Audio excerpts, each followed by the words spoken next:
आज आपण जो चित्रपट पाहणार आहोत त्याचं नाव आहे दशावतार, ज्याची सुरुवात होते कोकणातील सिंधुदुर्ग जिल्ह्यातील डोंगरकट्टा नावाच्या गावातून। इथे आपण बाबुलीला पाहतो, जो की जंगलात त्यांच्या गावातील कातळोबा देवाची पूजा करण्यासाठी चाललेला असतो।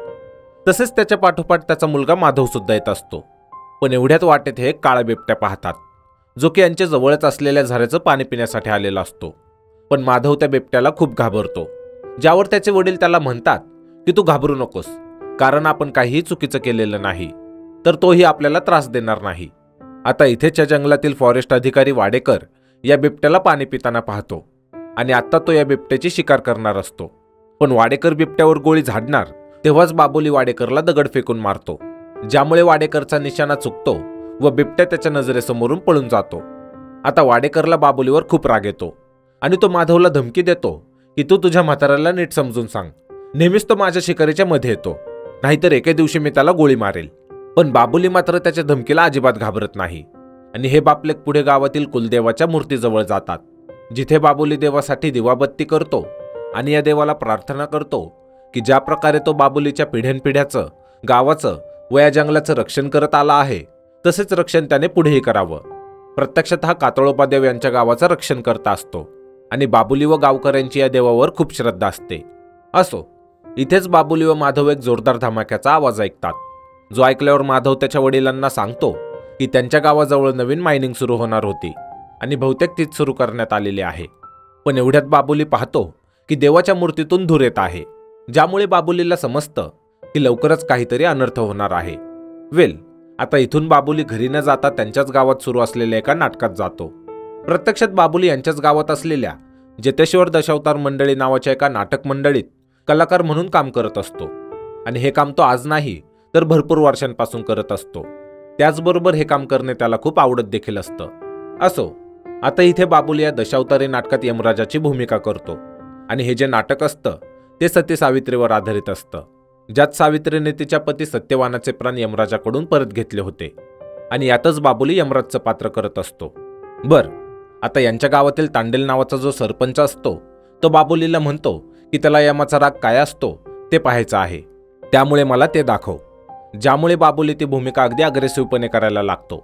पण इतक्यात तो स्टेजवर पाय घसरून खाली पडतो, ज्यामुळे दुसऱ्या दिवशी माधव बाबुलीला डॉक्टरांकडे घेऊन जातो, जिथे डॉक्टर सांगतात की बाबुली वारंवार स्टेजच्या लाईट समोर काम करत असल्यामुळे तो रात आंधळा झाला आहे। आता रात आंधळे म्हणजे व्यक्तीला दिवसा तर नीट दिसतं, पण रात्रीचं मात्र स्पष्ट दिसत नसतं। असो, इथे डॉक्टर बाबुलीला सल्ला देतात की त्याने दशावतारात म्हणजेच नाटकात काम करणं बंद करायला हवं, नाहीतर त्याची दिवसाची दृष्टी पण जाईल। ज्यावर बाबुली म्हणतो की त्याने दशावतार नाही केला तर देवाचा अपमान होईल, पण जर त्याच्या मुलाला नोकरी लागली तर तो दशावतार करणं बंद करेल। ज्यावर माधव म्हणतो की तसं असेल तर तो धुणं भांडी करायला सुद्धा तयार आहे। पण बाबुली म्हणतो की त्याने माधवला खूप शिकवलं आहे आणि ते यासाठी नाही की माधवने कमी दर्जाचं काम करावं। इथून बाबुली एकटाच घराच्या दिशेने चालायला लागतो आणि माधव मात्र मागेच राहतो। पण तिकडे रस्त्यावर आपण पाहतो की बाबुली खूप प्रेमळ व्यक्ती आहे, त्याला प्राणी खूप आवडतात। सोबतच आपण नोटीस करतो की बाबुली कधी कधी लहान मुलांसारखा सुद्धा वागतो, कारण हसत खेळत जगणं त्याला आवडतं। तसेच इथे आपल्याला माहित होतं की गावातील लोक बाबुलीला हाफ मॅड बाबुली म्हणून पण हाक मारतात आणि याचं कारण मी आत्ताच सांगितलं की बाबुली कधी कधी लहान मुलांसारखा वागतो।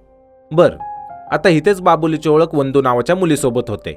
खरं तर ही याच गावात राहत असते आणि माधव जेव्हा बाबुलीला शोधत इथे येतो तेव्हा आपल्याला माहित होतं की वंदू व माधव आधीच एकमेकांना ओळखतात आणि हे एकमेकांच्या प्रेमात आहेत।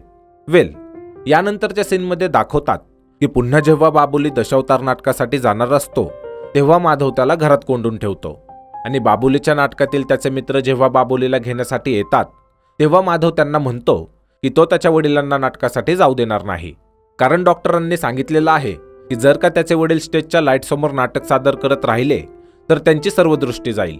त्याचबरोबर माधव त्यांना म्हणतो की जर त्याच्या वडिलांना दिसणं बंद झालं तर त्याची जबाबदारी ते घेतील का। जे ऐकताच बाबुलीचे मित्र बाबुलीला न घेताच नाटकासाठी जातात। पण पुढे बाबुली त्याच्या घराचे कौल बाजूला काढतो आणि माधवची नजर चुकवून छतावरून पळून जातो। तसेच तो नाटकाच्या ठिकाणी गेल्यावर तिथे तो राजा धृतराष्ट्र यांची भूमिका करतो। पण काहीच वेळेने माधव इथे येतो आणि सकाळी जेव्हा नाटक संपतं तेव्हा बाबुली पाहतो की माधव त्याच्यावर खूप रागवलेला आहे ज्यामुळे बाबुली त्याची समजूत काढण्यासाठी माधवला त्याची पेपरमध्ये छापून आलेली एक जुनी बातमी दाखवतो, ज्यात हे छापून आलं होतं की बाबुलीने दशावतारात हनुमानाची भूमिका खूप चांगली केली आहे.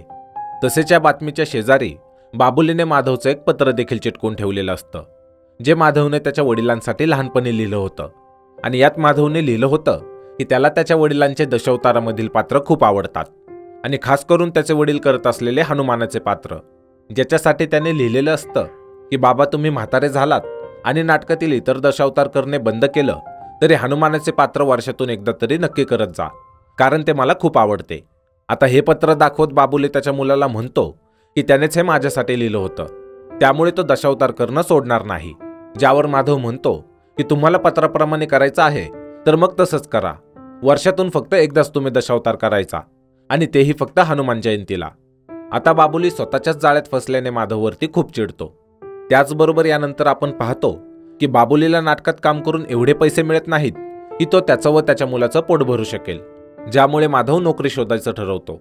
तसेच पुढे वंदू माधवला भेटायला येते, आणि तिला जेव्हा माधव सांगतो की तो नोकरी शोधणार आहे, तेव्हा ती माधवला सांगते की माधवने गावातच नोकरी शोधायला हवी, जेणेकरून हे दोघे दूर होऊ शकणार नाहीत. तसेच ते माधवला नोकरीची शिफारस करण्यासाठी गावचे सरपंच म्हणजेच तांडेलला भेटायला सांगते, ज्यामुळे पुढे बाबुली व माधव तांडेलला भेटायला गावातील नदीवर जातात, जिथे तांडेल नदीत पोहत असतो. आता इथे आपण पाहतो की बाबुली तांडेलला माधवसाठी गावात नोकरी पाहायला सांगतो, ज्यावर तांडेल म्हणतो की तो माधवसाठी नोकरी पाहू शकणार नाही, कारण त्याच्या ओळखीत सध्या कुठेही नोकरी नाही, आणि त्याऐवजी बाबुलीने दुसरं काहीतरी मागावं. आता बाबुली म्हणतो की त्याला माधवसाठी नोकरीच हवी आहे, आणि तो त्यासाठी काहीही करायला तयार आहे. पण इथे तांडेलला जेव्हा समजतं की बाबुली काही ऐकणार नाही, तेव्हा तो बाबुलीला म्हणतो की जर तू माझ्यासोबत आत्ता नदीच्या या किनाऱ्यापासून दुसऱ्या किनाऱ्यापर्यंत पोहण्याची शर्यत लावली व तू जिंकलास तर मी माधवसाठी लगेच नोकरी शोधेल. आता हे ऐकताच बाबुली पाण्यात उडी मारतो, पण पुढे नदीच्या मध्यात पोहोचेपर्यंत बाबुली दमतो आणि पाण्यात बुडायला लागतो, ज्यामुळे तांडेल व माधव त्याला किनाऱ्यावर घेऊन येतात. तसेच बाबुलीचा हट्ट पाहून तांडेल त्याला 2 दिवसांनी सरमरकरच्या खाणीवर बोलवतो, जिथे तो माधवसाठी नोकरी शोधून देणार असतो. आता सरमरकर तोच व्यक्ती आहे ज्याने यांच्या गावात खाण सुरू केले आहे. त्याचबरोबर 2 दिवसांनी आपण सरमरकरची खाण पाहतो, जी की बाबुलीच्याच गावात असते, आणि आता या खाणीजवळ गावातील लोक आंदोलन करत असतात, कारण सरमरकरने ही खाणीची जमीन गावातील लोकांकडून विकत घेतलेली असते. पण आता ही खाण सुरू झाली आहे तर इथे गावातील लोकांना रोजगार मिळायला हवा अशी सर्वांची मागणी असते. आता काहीच वेळेने इथे सरमरकर व त्याचा मुलगा येतो, आणि यांचा जो जमिनीचे निरीक्षण करणारा माणूस असतो तो सरमरकरला सांगतो की यांनी ही जी खाण सुरू केलेली आहे तिथे यांना पैसे कमवण्यासारखं अजून काहीच मिळालेलं नाही, पण या गावाजवळील जंगलात जी कातळोबा देवाची जागा आहे तिथे मात्र यांना कोबाड नावाचे खनिज मिळाले आहे, आणि जर ती जमीन यांना मिळाली तर सरमरकरचं नशीबच बदलेल. आता कातळोबा म्हणजे या गावाचं ग्रामदैवत, आणि त्यात ती जागा फॉरेस्ट डिपार्टमेंटच्या ताब्यात असते. पण सरमरकर तांडेल व त्याच्या माणसांना सांगून ती जागा यांच्या ताब्यात घ्यायला सांगतो.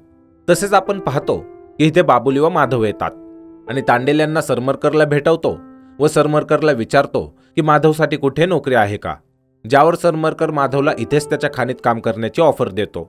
जो ऑफर ऐकून बाबुली माधवला बाजूला नेतो आणि इथे नोकरी करायला नकार देण्यास सांगतो, कारण ही जमीन यांची भूमी आहे, आणि सरमरकर तिला चुकरून त्याच्या फायद्याचं काढून घेतो.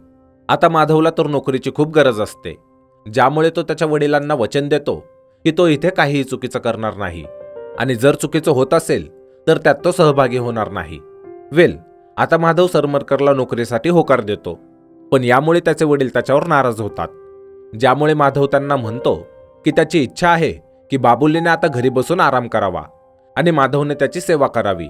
त्याला पाहत नाही की त्याच्या वडिलांनी दशावतारात या वयातही काम करावं. तसेच तो आता त्याच्या वडिलांना दशावतारात काम करू नका म्हणून सांगतो. आता बाबुली आधीच म्हणाला होता की माधवला नोकरी लागल्यावर तो दशावतारात काम करणं बंद करेल, ज्यामुळे तो कातळोबा देवासमोर नवस करतो की येणाऱ्या महाशिवरात्रीत त्याच्या आयुष्याचा शेवटचा दशावतार असेल, आणि त्या शिवरात्रीच्या रथयात्रेत तो सोंग घेऊन नाचेल व त्याचा नवस पूर्ण करेल, आणि त्या दिवसानंतर तो कधीच दशावतारात काम करणार नाही. असो, पुढच्या सीनमध्ये दाखवतात की माधव वंदनाला भेटतो आणि तिला सांगतो की या वर्षीच्या महाशिवरात्रीच्या दिवशी तो वंदनाच्या आईबाबांकडे तिचा लग्नासाठी हात मागणार आहे, जे ऐकून वंदना खूप आनंदी होते. तसेच पुढे काही दिवसात माधव सर्व काम शिकतो आणि आता त्याचं व बाबुलीचं आयुष्य खूप सुरळीत चालायला लागतं. आणि अखेर दिवस येतो महाशिवरात्रीचा, ज्या दिवशी बाबुली त्याचा शेवटचा दशावतार करणार आहे. इथे दाखवतात की माधव जेव्हा त्याचं काम करत असतो तेव्हा माधव पाहतो की सरमरकरचा साईट ऑफिसर मनसुखानी कातळोबाच्या देवाच्या जागी मायनिंगसाठी स्फोटक लावत आहे. खरं तर आत्तापर्यंत सरमरकरने ही जागा बळकावलेली असते आणि सर्व गावकऱ्यांची नजर चुकवून हे इथे खोदकाम करणार असतात. पण माधवला आता हे समजायला वेळ लागत नाही की हे सर्व चुकीचं काम करत आहेत. त्यामुळे तो लगेच त्याच्या ऑफिसमध्ये जातो आणि गपचूप तिथल्या प्रोजेक्टच्या फाईल्स पाहतो, ज्यात त्याला सरमरकर काहीतरी मोठं काम करणार आहे हे समजतं. आता याच गडबडीत वंदू माधवला फोन करते आणि हीच गोष्ट माधव वंदूला सांगतो की सरमरकर काहीतरी चुकीचं करत आहे, ज्यावर वंदू माधवला सल्ला देते की त्याने हे सर्व गावच्या सरपंचाला जाऊन सांगायला हवं, म्हणजेच तांडेलला. त्याचबरोबर माधव तांडेलकडे जातो. पण इथे तांडेल व माधवचं काय बोलणं होतं हे आपल्याला दाखवण्यात आलं नाही. आता दुसरीकडे आपण पाहतो की आज बाबुली त्याचा शेवटचा दशावतार करणार असतो, ज्यामुळे तो नाटकाची तयारी करायला लागतो. आणि तेवढ्यात तिथे माधव येतो, ज्याला बाबुलीशी महत्त्वाचं बोलायचं असतं. पण बाबुली दशावताराच्या तयारीत असल्याने त्याला माधवशी बोलता येत नाही, ज्यामुळे माधव इथून चिंतेत कुठेतरी निघून जातो. तसेच पुढे बाबुली जेव्हा दशावतार करत असतो तेव्हाच बाबुलीचा मित्र स्टेजजवळ येऊन सर्वांना एक बातमी देतो, ज्यामुळे सर्व बाबुलीला नाटक थांबवायला सांगतात. पण बाबुली मात्र नाटक थांबवण्यास नकार देतो, कारण त्याचं म्हणणं असतं की दशावतार मध्येच थांबवला तर रीत मोडेल व देवाचा अपमान होईल. पण बाबुलीच्या नाटकातील सहकारी त्याला समजावतात आणि नाटक थांबवून हे सर्व कातळोबाच्या जंगलात जातात, जिथे हे पाहतात की माधवने गळफास लावून आत्महत्या केलेली आहे, जे पाहून बाबुलीला खूप दुःख होतं. तसेच 10 दिवसानंतर दाखवतात की पोलीस माधवच्या केसचा सर्व तपास पूर्ण करतात आणि बाबुलीला सांगतात की माधवकडे एक पत्र मिळालं होतं, ज्यामध्ये त्याने लिहिलेलं आहे की त्याला प्रेमात अपयश मिळालं आणि गावात त्याच्या मनाप्रमाणे त्याला जगता येत नसल्याने तो आत्महत्या करत आहे. आता बाबुली या परब नावाच्या पोलिसाला माधवने लिहिलेलं ते पत्र मागतो, कारण बाबुलीला खात्री असते की माधवने नक्कीच आत्महत्या केलेली नाही. पण परब बाबुलीला सांगतो की त्याने पुरावा म्हणून ते पत्र ताब्यात घेतलेलं आहे आणि पुढे ते तालुक्याला पाठवून दिलं. त्याचबरोबर माधवच्या केसचा तपास पूर्ण झाला असं सांगून परब बाबुलीच्या इच्छेविरुद्ध त्याचा कागदांवर अंगठा घेतो. आणि इथेच परबचे सहकारी सावंत बाबुलीला सांगते की त्यांना अजून माधवचा मोबाईल मिळालेला नाही आणि जर का बाबुलीला तो मिळाला तर त्याने तो चौकीत जमा करावा. यानंतर दाखवतात की वंदू बाबुलीला भेटायला येते आणि बाबुलीला तिच्या व माधवच्या नात्याबद्दल सांगते.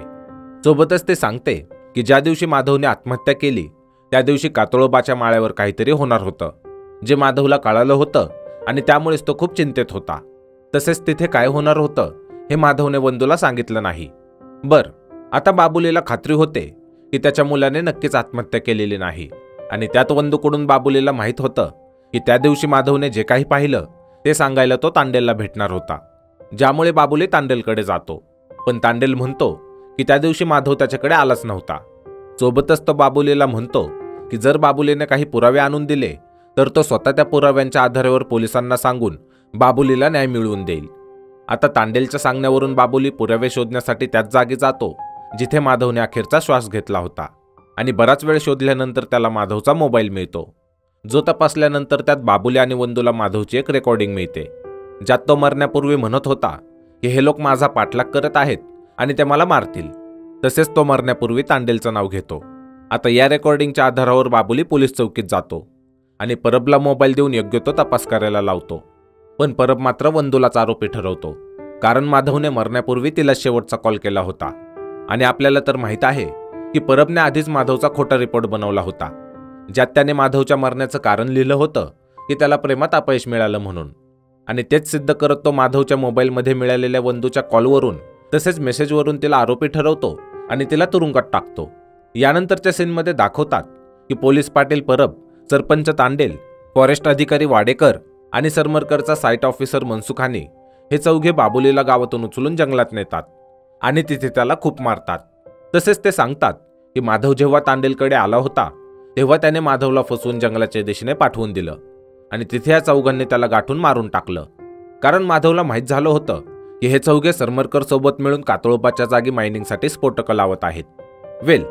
आता बाबुलीला हे सांगितल्यावर हे चौघे त्याला खूप मारतात आणि आता यांना वाटतं की बाबुली बहुतेक मेला आहे. पण एवढ्यात इथे खूप मोठं वादळ येतं, ज्यामुळे हे बाबुलीला इथेच मेलेल्या अवस्थेत सोडून जातात. पण हे सर्व गेल्यावर इथे तोच काळा बिबट्या येतो ज्याला आपण चित्रपटाच्या सुरुवातीला पाहिलं होतं. इथे बिबट्याने बाबुलीसोबत काय केलं ते दाखवलेलं नाही. सो आपण पुढे काय होतं ते पाहूयात. तर दुसऱ्या दिवशी दाखवतात की तांडेलने सरमरकरला सांगितलेलं नसतं की यांनी माधव आणि बाबुलीला मारून टाकले आहे. त्यामुळे हे तो सरमरकरला सांगतो. पण सरमरकरला ही बातमी ऐकून काहीही फरक पडत नाही. जणू की असे खून पचवणं त्याच्यासाठी रोजचंच आहे.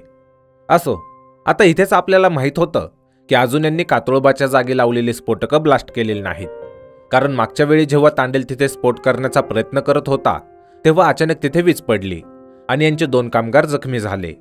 ज्यामुळे तांडेलच्या मनात ही भीती बसली आहे की हे सर्व यांच्या गावचं रक्षण करता म्हणजेच कातळोबा करत आहे.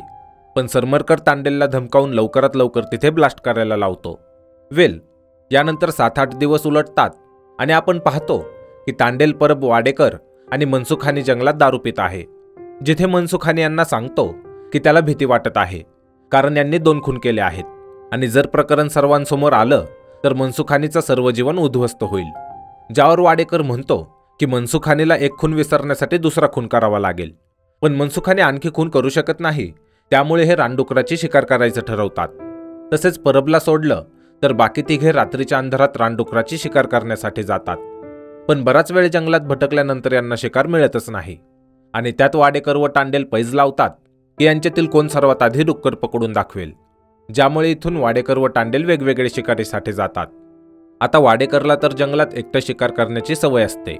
पण अचानक इथे विष्णूचा 3रा अवतार प्रकट होतो जो की वराह अवतार आहे. तसेच हा अवतार इथे वाडेकरला मारून टाकतो. पण इथे आपण या विचारात पडतो की हा वराह अवतार खरंच विष्णूचा आहे की हा बाबुलीने केला होता. असो, इथे आपल्याला हे नक्की माहीत होतं की बाबुली अजून जिवंत आहे. त्याचबरोबर दुसऱ्या दिवशी सर्व गावात ही अफवा पसरते की वाडेकरला जंगलात असलेल्या राखणदाराने मारला आहे कारण तो जंगलातील प्राण्यांची शिकार करायचा. तसेच दुसरीकडे तांडेल सुद्धा खूप घाबरलेला असतो आणि तेव्हाच त्याच्याकडे बाबुली येतो जो की खूप जखमी अवस्थेत असतो. ज्यामुळे आपल्याला पक्क होतं की बाबुली खरंच जिवंत आहे. इथे बाबुली तांडेलला असं भासवतो की त्याला काहीही लक्षात नाही आणि तांडेललाही त्याच्यावर खात्री होते कारण बाबुली हाफमॅड आहे असं गावात सर्वांनाच माहीत आहे. आता तांडेल परबला फोन करून बाबुली जिवंत असल्याची बातमी देतो आणि परबला सांगतो की तो आजपासून बाबुलीला त्याच्याच घरी ठेवून घेणार आहे कारण बाबुली त्याच्या नजरेसमोर राहील आणि माधवला यांनीच मारला आहे हे तो कोणालाही सांगू शकणार नाही.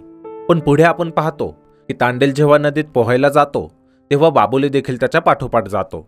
जिथे बाबुली बोटीत बसलेला असताना त्याच्यासमोर विष्णूचा पहिला अवतार प्रकट होतो ज्याचं नाव आहे मत्स्य अवतार. आता हा मत्स्य अवतार पाण्यात जातो आणि तांडेलला पाण्यात खिचून मारून टाकतो. ज्यामुळे पुन्हा सगळीकडे हीच चर्चा व्हायला लागते की गावातील राखणदारच हे सर्व करत आहे आणि या बातमीमुळे आता सरमरकरच्या प्रोजेक्टमध्ये बाधा यायला लागते. ज्यामुळे तो परबला फोन करून सांगतो की काही झालं तरी त्याचा प्रोजेक्ट थांबता कामा नये आणि त्याला कसल्याही परिस्थितीत कातळोबाच्या खाली असलेले खनिज हवे आहे.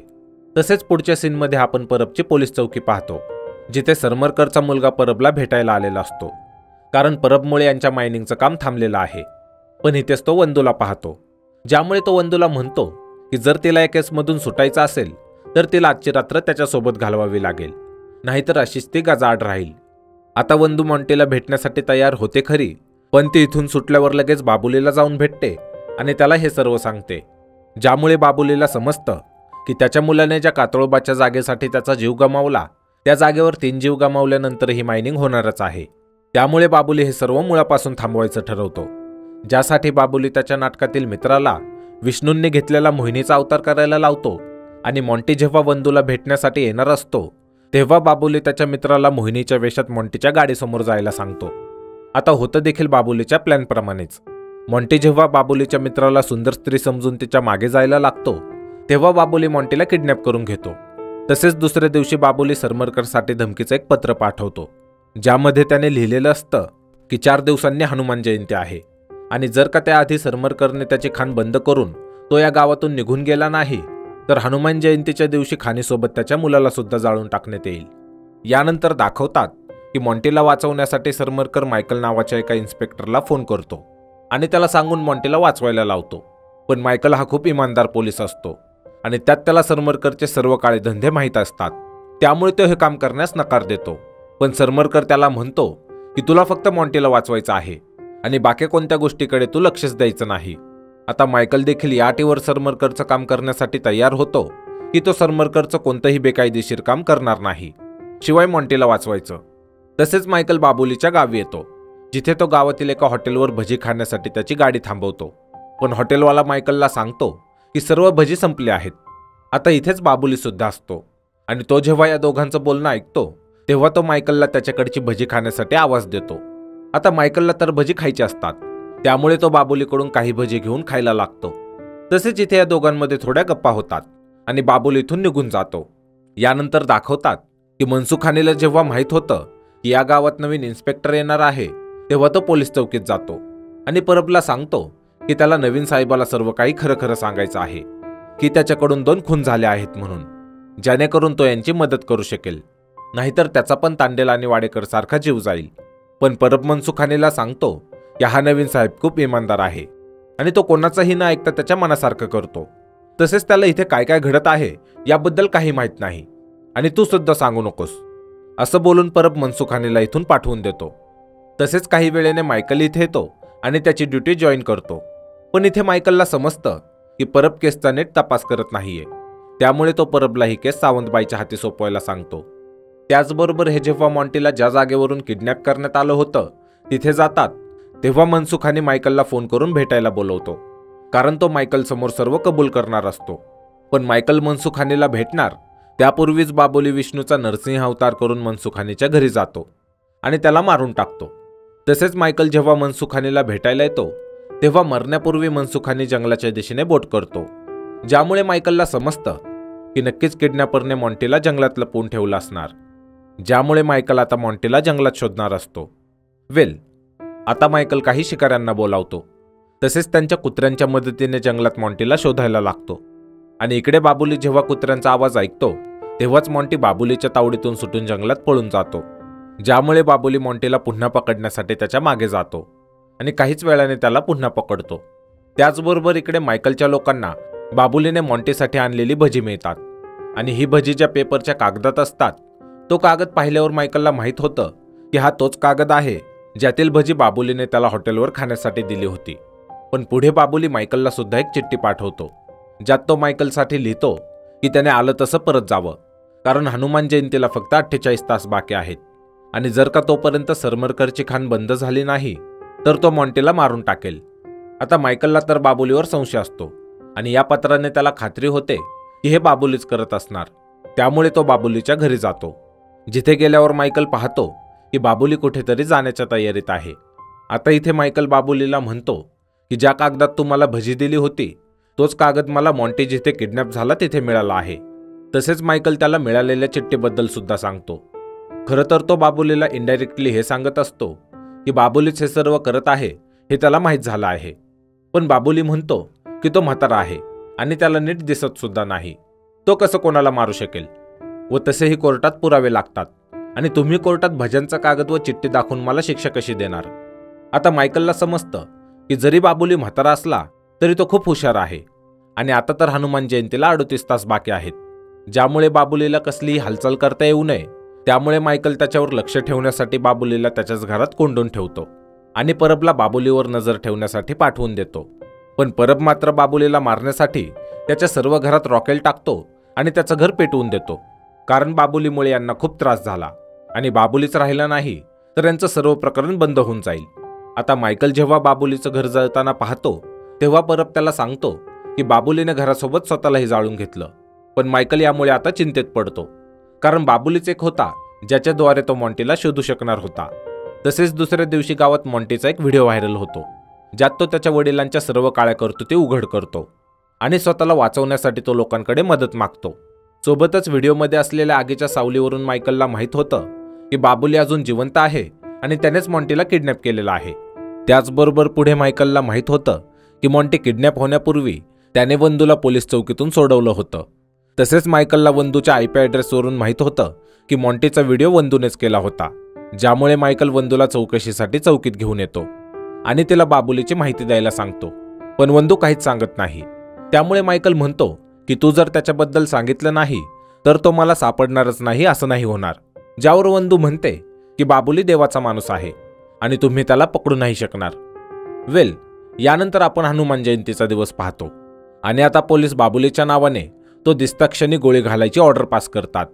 तसेच आपण जंगलात पुन्हा बाबुलीला पाहतो आणि इथे आपल्याला माहित होतं की परबने जेव्हा बाबुलीला मारण्यासाठी त्याचं घर जाळून दिलं होतं तेव्हा बाबुली त्याच्या घराचे कौल काढून पळून गेला होता। जसे चित्रपटाच्या सुरुवातीला माधवने त्याला घरात कोंडून ठेवलं होतं आणि बाबुली पळून गेला होता तसेच।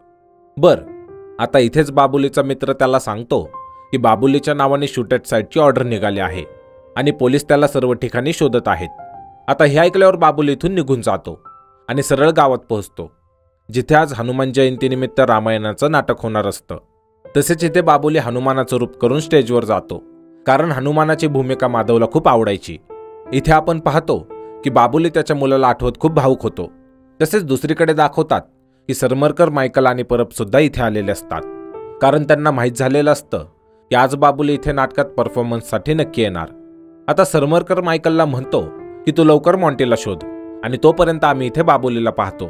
खरं तर सरमरकरला अंदाजा असतो की मायकल इथे असला तर तो बाबुलीला मारू देणार नाही आणि हे तर इथे बाबुलीला मारण्यासाठी आलेले असतात।